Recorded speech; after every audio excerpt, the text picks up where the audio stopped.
Yeah, buddy. What is up? Welcome to Duct Tape Dynasty. I am the Duct Tape Dude. I'm the dude. And boy, are we excited you're here for week 7 of our podcast broadcast. I tell you what, it's going to be a good one. There's some good games out there. In fact, one of them is going to start here in less than an hour. So we got a lot to get to, a lot to do. But it's going to be a good time. We're interactive. So please, hit us up in the comments. Be active out there. Hit that like button, by the way, if you would. And if you're not a subscriber already, please hit that subscribe button. And I'll tell you what, regardless of whether you like what you hear or not, here's a reason to hit the like button. And it's for this right here. We are giving away, if we hit 300, hit the subscribe button. If we hit 300 subs by the end of the season, we are giving away this Marv Fleming signed. He is a Super Bowl I champion jersey. Okay, there's his signature. You see that? Anyway, JSA authenticated. There's the JSA thing. You get it.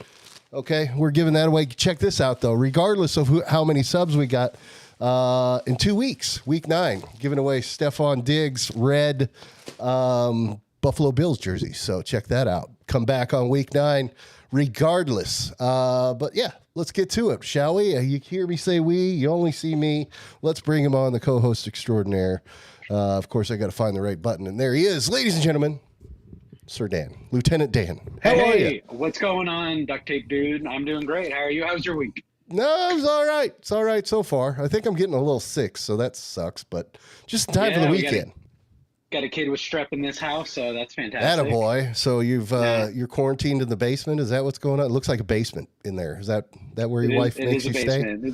It's a dungeon. Is that because you hurt your shoulder last week, or is that because you're trying to stay healthy? Like, is your wife so disappointed that she has sent you to the basement and said, "Don't come up until you're well"? She's banished me here for other reasons. Oh, okay, fair enough. Inappropriate for this podcast, I think. So, well, fair enough. So, how's your week then, huh? How's things going? What's new? Just another week, kind of a much chiller week than last week when I found out about the moving back to Lubbock. But just kind of a chill week. Just dealing with one personnel problem after another at work, but it never stops. So gotta love it. Speaking of personnel problems. Good transition. Let's just go to that. Ooh, speaking of personnel problems, Deshaun Watson still sucks. $240 million fully guaranteed contract for Deshaun Watson. I don't think he even played the first year they had him because he had so many lawsuits going on and investigations. He still has a ton of lawsuits going on. Well, I think that was because there was wasn't he suspended by the NFL for a couple games? Yeah, something like that. Anyway, he it hasn't been working out for old Deshaun. So there's been rough, that's for sure. The calls to bench Deshaun are getting pretty loud. And unfortunately, though, they paid him $240 million. So what do you do with that, you know? Dude, he's just atrocious. Enough about that guy. Well, is it still Jameis Winston? That's his backup there? I'm betting we're going to find out pretty soon. Yeah, maybe this week. But yeah, I think old famous Jameis is over there. If Andrew's still on, he'd definitely know. He's got all that trivia stuff. See what Jameis can do out there. But hey, fun fact for you: do you know who has the most touchdowns for the Browns this season? Baker Mayfield. No, I don't know who. Yeah, well, he'd be close. He'd be 2 behind the leader. Deshaun's only thrown 2 tutties. No, I don't count passing touchdowns. I count the person that actually ran the ball across the line or received the ball in the end zone. The answer, even when Amari Cooper was there, was 2. And the answer is still 2. And it's some guy, I don't even know how to say his last name. Somebody can correct me in the comments, but Rodney McLeod Jr. You know what position he plays? He's on the defensive side of the ball. So that's you still here we go. That's the touchdown leader for the old Browns right now. So gotta love what's going on there. Not looking good, and you got to wonder what they're going to do, because this next bit of information, this Amari Cooper trade, appears like they're just offloading now. You know, what do they do? You go ahead on this one. What do you got on old Amari here? He was their leading. You just said he was their leading catcher or something. He was their leading. Well, he was tied for their lead in touchdowns at 2. Was offloaded to go to the Bills. So I think good pickup for the Bills, especially for what they traded for. I think the Bills got Amari Cooper plus a 6th-round draft pick next year in exchange for the Browns got a 3rd-round draft pick this coming year, and then the following draft it's a 7th-round pick. Yeah. So I think that's pretty good. But I'm also concerned with the Browns are losing because Deshaun Watson. Every time I watch a game, all I see is target Cooper over and over again. By far, I think he had somewhere in the neighborhood of 53 targets. Next closest was Jerry Jeudy at 36, and then it tapers off pretty significantly from there. Tight ends are sitting at 17 and 15 targets respectively. So I'm curious where all the target share is going to go there in Cleveland. So I don't know. Maybe I need to start taking a look at Jerry Jeudy and fantasy football. See if maybe you need to start rehabbing that shoulder and get out there to Cleveland's not far. You're in Ohio, right? Aren't you out there somewhere? I don't know. Yeah, that's right. That's only like 2 hours away. Yeah, maybe you can walk on.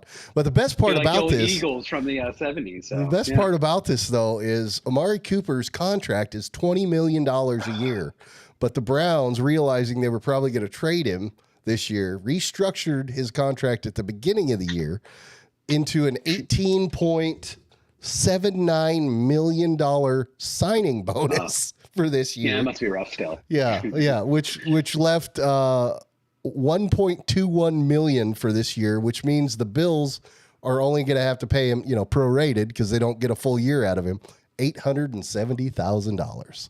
So how about that? Look at that. Not too bad. Not too bad.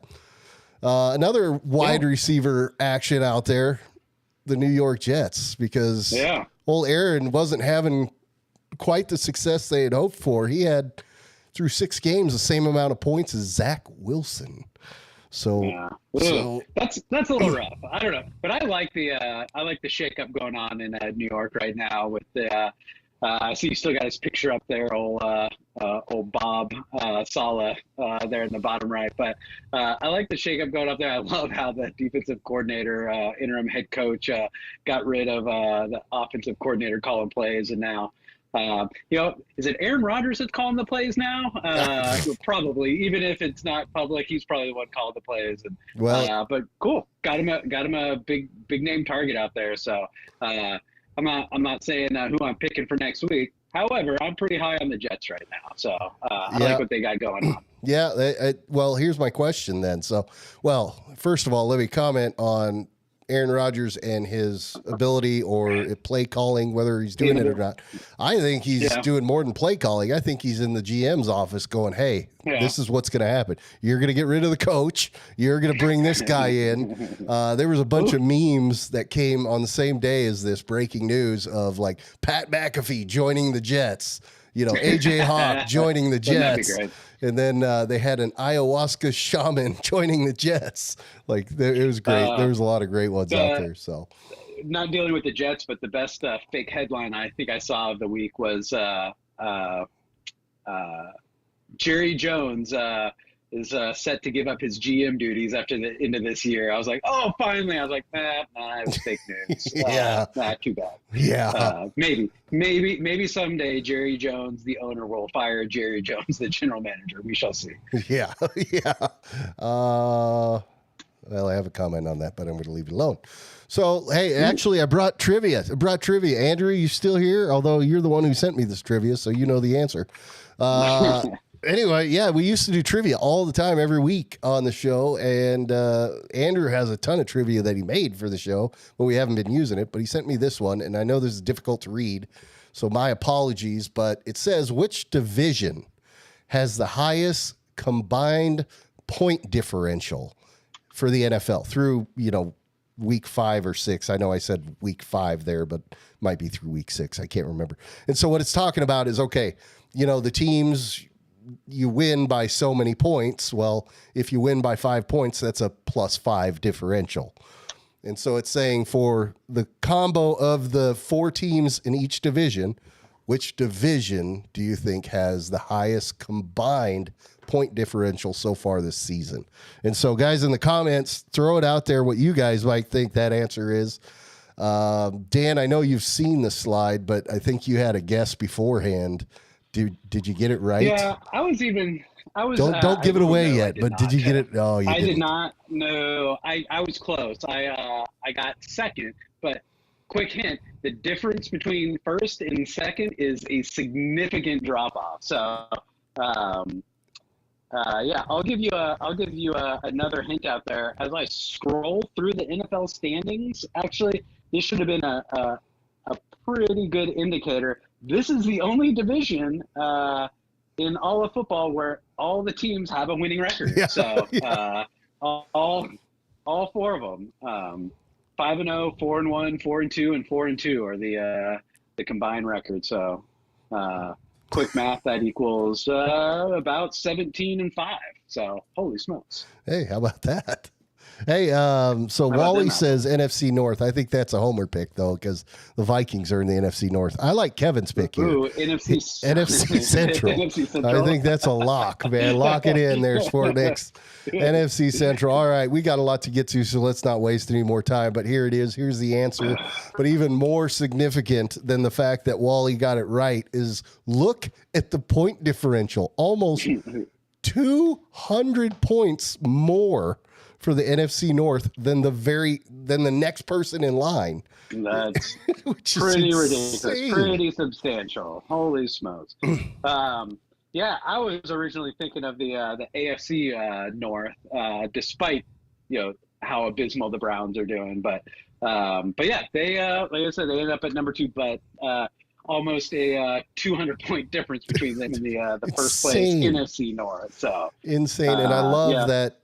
All In Sports, who made this graphic or whatever, that's where I got it, was from All In Sports. I love that they put Sam Darnold up there for the Vikings representative, not old Justin Jefferson, Sam Darnold, although Sam Darnold is having a heck of a resurgence.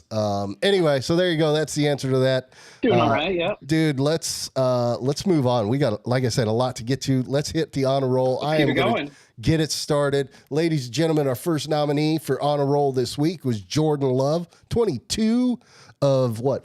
Does that say 32? 22 of 32. 258 yards, 4 tutties. Dude, okay, whatever. 119.5 rating. I corrected it. I did not put QBR this week. So anyway, Jordan Love, welcome to this year's honor roll, sir. You definitely last week on a roll. It's all yours, Dano. Good job. You think that's good? I think this guy probably had an even better week. You led off, or you ended with a 119.5 rating. Let's just say this guy, Caleb Williams, a 124.3 rating, also 4 touchdowns, 23 of 29 for 226 yards. You, sir, Mr. Caleb Williams, are on a roll. Awesome week. Dude, I like the way you switch that up and kind of, you see how you mix that? Oh, yeah. I Tarantino'd it. I went wow. Yeah. Man, that was high speed. So let me move on to I guess we can't really say a regular after 6 weeks, but somebody we've definitely seen before and we'll probably see again. Derrick Henry, King Henry, sir, 24 carries for gosh, I can't see. I got to increase the font on these. 132 yards, couple of tutties, got the win. And, I mean, the guy is an absolute bulldozer. The second we heard that he got picked up at free agency, we all knew this would happen, and it's happening. So, Derrick Henry, sir, once again, you're on a roll. And with our last honor roll nicely nominee. Done. So I got to say, I think our last nominee here, Mr. Chris Godwin, was a little offended about how I was singing the praises of Mr. Mike Evans last week. So he just tore it up. 11 receptions, 125 yards, 2 touchdowns. and he went for a long of 55 yards. Outstanding week, 11.4 yards per reception, or yards per catch. You, sir, Mr. Chris Godwin, are on a roll and are on par in my book with Mike Evans any day of the week. Absolutely. Great job. Well done to all these guys. And for anybody who might be new watching this show, our on a roll is actually, the voting for it happens over on Instagram, and it's by you guys. So the one thing Dan doesn't know, he gets all the slides ahead of time, but the one thing he doesn't get ahead of time is, or any co-host for that matter, is the winner of the honor roll. So I will ask you, Dan, who do you think wins this week honor roll, as determined by the listeners, the viewers, the folks on Instagrams? Who do you think's going to get it? Love, Williams, Godwin, or Henry, huh? I've got to go with Derrick Henry. It would be my guess. Okay, that's fair enough. He's solid, man. I know the answer, so let's move on. Yeah. We got to keep it moving, people. So last week's games, thank God. Finally. Holy smokes. Man, the whole league kind of righted itself. Jeez. Yes. It'd been rough for a couple weeks. Yeah, man. I was like, what is going on? You know, we all had a pretty good first week, and it gave us a false sense of security. And then it's just been, I think we've had 3 weeks of bombs interrupted by maybe one good week in there. But this last week, much, much, much better. We had two of us that went 13-3. That was the Ag Man and myself. I think Sierra then went 12-2? Is that? Yeah, there she is, 12-2. Dano there, 11-3. How about that? There you go. Wally's coming in. Sorry. The worst of the week was 10-4. Is that right? Yeah, not bad. So Wally's 11-3 with you. That's still a fantastic week. Yeah. Yeah. And then Dave and Kevin there at 10-4. So, hey, Dano's having one. Anyway, great week by everybody. I hope we do it again this week. Some of us will. There's. Let me look at this. Any big surprises that we had last week? I don't really want to dwell on these games, but win. The Aiden Hutchinson thing sucked. That would be the thing that. What's happening to the Lions now, man? Jeez. Yeah, I don't know, but I'll draw attention to the Commanders-Ravens game. That was one of the ones where it was almost as even split as we could do, 4-3. How did that game work? What color are you on here? Green? I'm green. So you're on the Ravens side. I was on the Commanders side. And, it ended up, a pretty close game in the end. I think it ended up being just a one-score game in the end, 23-30. Ravens won in the end, though. So, I'd say the Commanders in check in the first half. I think the Commanders scored 10 points maybe in the first half. Maybe it was 13. I'm pulling it up right now. Yeah, it was 17-10 at halftime. So, and then, they only scored 13 more points the Commanders did in the second half. So, I don't know. I didn't look it up what the Commanders' average is right now, but I'm willing to bet that's probably, a little bit below what their season average has been. So in this game, obviously the Ravens offense did fantastic, but I think the Commanders were able to, get held in check by the Ravens defense. No. What do you got going on? Computer's tanking. Okay, there it comes. It's coming back. The internet was tanking there for a second. Oh, stop it. I forgot to reset my computer before we started. Dang it. It's wigging out right now. Is Adobe trying to update? I don't know what's happening, but it keeps going low and lagging, and I'm sorry, folks. But all right. So anyway, the one flyer that was taken last week by you worked out, and it was the Chargers. So how about that? Oh, this is really ticking me off, man. It keeps lagging. Oh, no. That was not me. That was your boy Andrew. We've dropped. Oh, yeah, that was Andrew. Yep. We've dropped 6,200 and something frames. 6,400 frames. We've dropped 6,000 subscribers? Frames. We're lagging like crap. I think Andrew just likes the color of his check mark matches the Chargers. I think he's just trying to color coordinate there. So good on him, though. Hey, I got to reset this. God dang it. I'll be here waiting. Let's see. Hang on. Yeah, it's going to keep lagging. Oh, I'm so sorry, but we're gonna have to. We're gonna have to stop and restart because I got to restart my dang computer.